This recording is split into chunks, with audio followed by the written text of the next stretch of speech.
जय श्री गणेश। नमस्कार, मैं आचार्य संजय द्विवेदी तुला राशि का अक्टूबर माह का मासिक राशिफल लेकर आपके सम्मुख उपस्थित हूँ।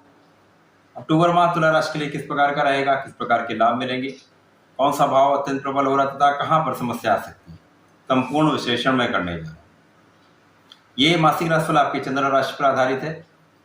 जिन जातकों का तुला लग्न है उनको भी राशिफल अवश्य देखना चाहिए। अक्टूबर माह के प्रारंभ में जो ग्रहों की स्थितियां वो इस प्रकार होंगी। लग्न में केतु का गोचर होगा, द्वितीय भाव में चंद्रमा होंगे। इसी प्रकार से चतुर्थ भाव में जहां पर मकर राशि बनती है, केंद्र में शनिदेव का गोचर चल रहा होगा जो कि वक्री अवस्था में होंगे। इसी माह में शनिदेव वक्री अवस्था से मार्गी अवस्था में भी आएंगे। षष्ठम भाव में गुरुदेव बृहस्पति का गोचर चल रहा होगा। सप्तम भाव में राहु का गोचर होगा। अष्टम भाव में मंगल होंगे तथा द्वादश भाव में लग्नेश शुक्राचार्य होंगे तथा यहाँ पर सूर्य के साथ बुध भी होंगे। ये संपूर्ण ग्रह स्थितियां। इसके पश्चात 15 अक्टूबर को मंगल का राशि परिवर्तन होगा। मंगल अष्टम भाव से निकलकर नवम भाव में प्रवेश करेंगे। 17 अक्टूबर को सूर्यदेव का राशि परिवर्तन होगा। सूर्यदेव द्वादश से निकलकर लग्न में प्रवेश करेंगे। इसी प्रकार से 18 अक्टूबर को लग्नेश का लग्न में प्रवेश होगा। ये संपूर्ण ग्रह स्थितियां परिवर्तन है। समस्त चीजों का संकलन करते हुए ये मासिक राशिफल मैं आपके लिए प्रस्तुत कर रहा हूं। जैसा कि प्रारंभिक समय में जो ग्रहों की स्थितियां हैं उसमें लग्नेश का जो कि अष्टमेश भी हैं उनका द्वादश में होना, लग्नेश का गोचर जब भी तृक भाव में होगा, यद्यपि शुक्राचार्य को द्वादश का कार्यकत्व प्राप्त है फिर भी यहां पर निर्बलता अवश्य है। परंतु यहां पर एक सकारात्मक भाग ये भी है कि शुक्राचार्य यहाँ पर अष्टमेश भी हैं, अष्टमेश होकर द्वादश में है, तो यहाँ पर एक विपरीत राजयोग का निर्माण भी हो रहा है। यहाँ पर द्वादश भाव में त्रिग्रही योग जहाँ पर सूर्यदेव हैं, सूर्यदेव जो कि लाभ भाव के स्वामी हैं, लाभ भाव के स्वामी का द्वादश में होना। यद्यपि सूर्यदेव को द्वादश का या किसी भी त्रिक भाव का कोई दोष नहीं लगता परंतु निर्बलता अवश्य है। यहाँ पर कुछ लाभ भी आपको अवश्य मिलेंगे परंतु यहाँ पर आपके लाभ में निर्बलता, आपके लग्न में निर्बलता। चूंकि लग्न में राहु का प्रभाव भी है वैसे ही लग्न में निर्बलता है, लग्न में समस्या है। उसके पश्चात द्वादश में लग्नेश का होना तो समस्या में वृद्धि करता है। तो यहां पर मानसिक द्वंद्व की स्थिति होगी, मानसिक क्लेश की स्थिति होगी, आपका क्रोध बढ़ा हुआ होगा, अनिर्णय की स्थितियां होंगी। क्योंकि मंगल की राशि में बैठकर राहु क्रोध में वृद्धि करते हैं, अकस्मात निर्णय कराते हैं जो गलत हो सकते हैं या अनिर्णय की स्थिति आती है, समझ में नहीं आता किस प्रकार का निर्णय लें। तुला राशि शुक्राचार्य की राशि तो यहां पर भ्रम की स्थितियां बहुत होती हैं, कल्पनाशीलता बढ़ जाती है, अनावश्यक व्यय में वृद्धि हो जाती है। अष्टमेश है तो कुछ ना कुछ रोग भी बढ़ते हैं। लग्नेश यहां पर द्वादश भाव में है, अष्टमेश होकर द्वादश भाव में तो रोगों पर नियंत्रण अवश्य होगा। कोई बड़ा रोग नहीं होना लेकिन यहां पर कुछ ना कुछ छोटी मोटी समस्याएं निरंतर बनी रहेंगी। जो द्वितीय भाव के स्वामी है मंगल, मंगल का गोचर जो कि धन भाव के स्वामी होकर इनका गोचर अष्टम में है। सप्तमेश तथा धनेश का गोचर अष्टम भाव, तो धन का आना, धन का आगमन भी कम मात्रा में हो रहा है।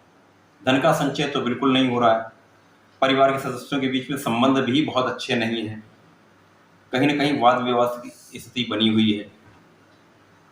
यहां पर आपको बहुत संयम रखना होगा। आपको अपने क्रोध पर, अपनी वाणी पर तथा अपने लोगों के बीच में आपको बहुत संयमित रहना होगा। परिवार में बहुत संयम रखना, नहीं तो यहां पर संबंध विच्छेद की स्थिति आ सकती है, संबंधों में कटुता आ सकती है। तृतीय भाव जहां पर गुरुदेव बृहस्पति की राशि है तो पराक्रमेश तथा षष्ठेश होकर वो भी षष्ठम भाव में, गुरुदेव का षष्ठम भाव में होना यहां आपके विवेक में कमी करता है। ज्ञान का भाव गुरुदेव का कार्यकत्व है तो ज्ञान जैसा भी है आपका, वो ज्ञान का पूर्ण प्रयोग, ज्ञान का पूर्ण लाभ आपको नहीं मिल पाएगा। विवेक में कमी होगी तो कहीं ना कहीं, जैसा मैंने कहा, अनिर्णय की स्थिति या आकुलता आ सकती है, आप जल्दीबाजी कर सकते हैं। तो यहाँ आपको बहुत सोच समझ कर कार्य करना। शनिदेव जो कि मुख्य भाग है यहाँ पर आपके लिए, सबसे बड़ा प्लस पॉइंट जो है, सबसे बड़ा सकारात्मक भाग जो है शनिदेव, क्योंकि तुला राशि के लिए शनिदेव सबसे कारक है। तुला राशि शनिदेव की उच्च राशि है। इसके लिए शनिदेव वक्री अवस्था में केंद्र में बैठे हुए हैं, चतुर्थ में बैठे हुए हैं। चतुर्थ में बैठकर यहाँ षष्ठ नामक पंच महापुरुष राजयोग का निर्माण कर रहे हैं। बहुत ही प्रबल स्थिति में है, केंद्र में है, तो ये बहुत सारे कष्टों का निवारण भी कर रहे हैं। यहाँ पर आपको भूमि भवन से लाभ कराने वाले हैं, भूमि भवन का लाभ कराने वाले हैं। आपके ऐश्वर्य में निश्चित रूप से वृद्धि करेंगे, धन संपदा में वृद्धि करेंगे। शनिदेव यहाँ पर आपके कार्यक्षेत्र में भी प्रबलता लाएंगे। कार्यक्षेत्र में प्रबलता से आपके धन में जो समस्या आ रही है उसको ये दूर करेंगे।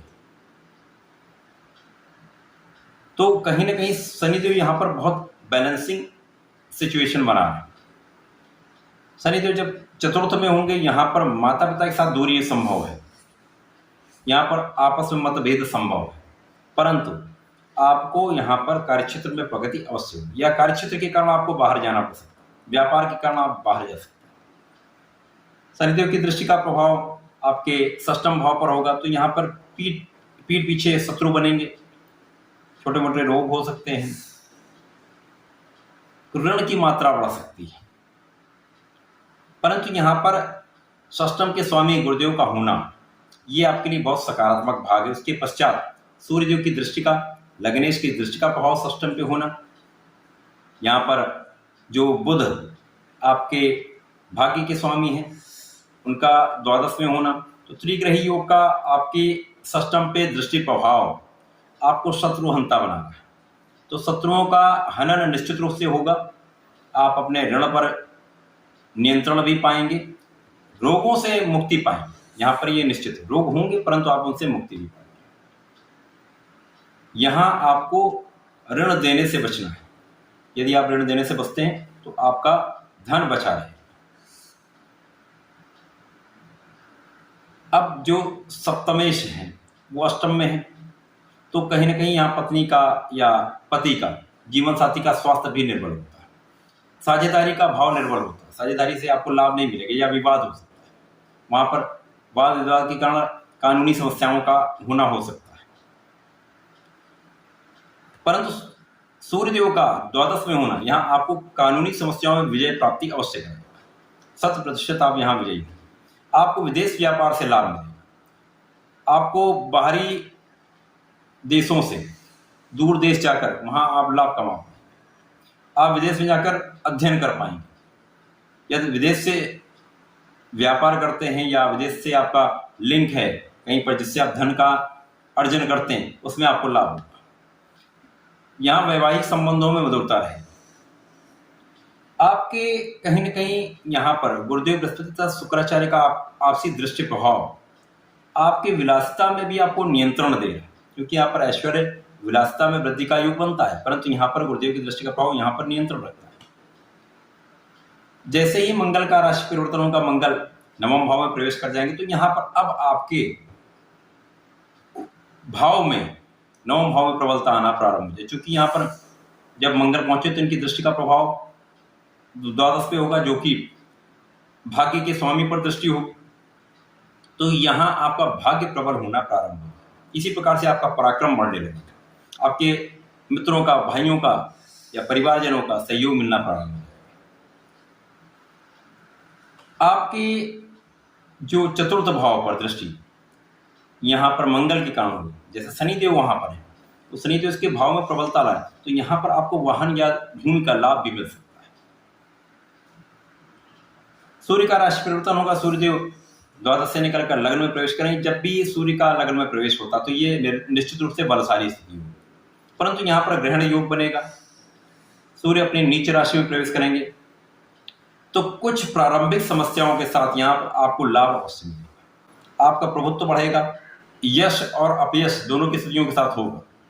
नकारात्मक सकारात्मक दोनों भावों के साथ आप प्रगति करेंगे। आप अपने अपोनेंट्स का, अपने जो